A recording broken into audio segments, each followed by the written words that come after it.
Hi, we are in New Gloucester, Maine today on the site of the Pineland Cemetery, or the Pownal School for the Feeble Minded. Probably one of the saddest events in Maine history kind of culminated here.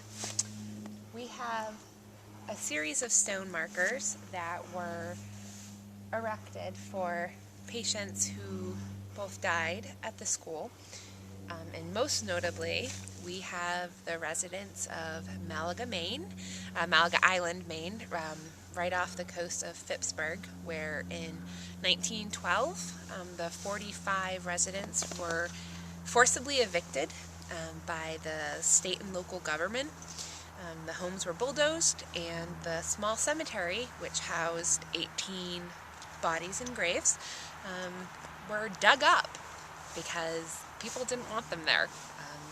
They were trying to create vacation land, and the island residents were family members and families of mixed race, impure blood, according to the eugenics movement that was really in full swing at that time. And it was a community started by a man named Benjamin Darling, who was a freed slave from the South, who married a white woman and had several children. And the chronic pauperism and impure blood, as the people of Phippsburg and the surrounding areas, really didn't fit that ideal that they were going for. They wanted to bulldoze all the houses, and they wanted to use it as prime real estate for an inn. And they forcibly dug up those bodies and drove them all the way here to New Gloucester. Most notably, there's a group grave.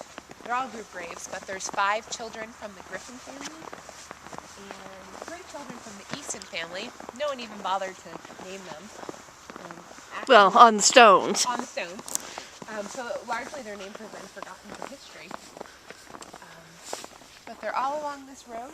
They're all marked November 1912. And there's a small stone here that, with a rowboat, that says November 1912, the people living on Malaga Island, New Meadows River, Maine, were relocated. Isn't that a nice way to say, we dug up your ass and moved you here? The people buried on the island were moved to Pineland Cemetery. That really doesn't speak much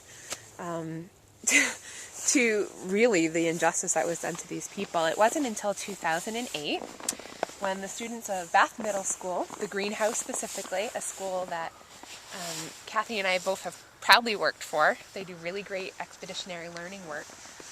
As part of their expedition, they made a beautiful movie and dedicated this plaque in their honor. It tells the full story. It says, Malaga Island is located near the mouth of the New Meadows River, not far from Phippsburg, Maine.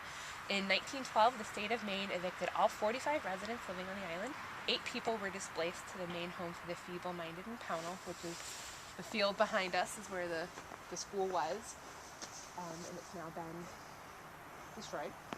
The cemetery on Malaga was also removed, and all 18 bodies were reburied here in 5 large caskets, and this plaque is dedicated in their memory. This is coming up on the 100-year anniversary of this really, really horrific spot in New England's history, and yeah, we just felt like we had to come visit it, and frankly my stomach is just churning. I am just so sick. It is really, had it not been for, you know, plaques like this, Maine really would rather us forget about. Well, and we have to mention the book. The very excellent book, Lizzie Brighton, the Buckminster Boy. Lizzie Brighton and the Buckminster Boy. But again, that didn't come out till like the past 10 years. Yeah. And I would really recommend reading that. It's a young adult novel, but it's a quick read, and it'll make you pretty sick. And make you pretty mad. Make you pretty mad. Probably will make you equally mad to learn that. Just in the past year, our current governor, John Baldacci, well, not current. No, current. It was current at that time. Yeah, he's not our current governor, but we won't go there.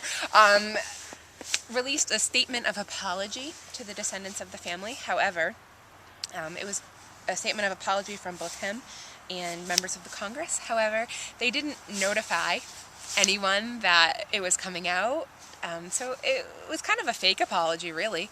It was pushed out, and it wasn't even discovered for a good 6 months until Down East Magazine came across it and published about it. So, weak sauce. Yeah. Really, it was a very weak apology. I'm sorry, really. You know, and 100 years later, it's just as disturbing. So this is not one of my favorite places we've visited because it just makes me so sick. But definitely, you know, it's something that we need to remember, and we don't let this kind of stuff happen again. And hopefully, if people keep talking about it, we won't forget. And so it's a beautiful, calm place, but it's really, really a travesty. Yeah, but it's not home. It's not their home.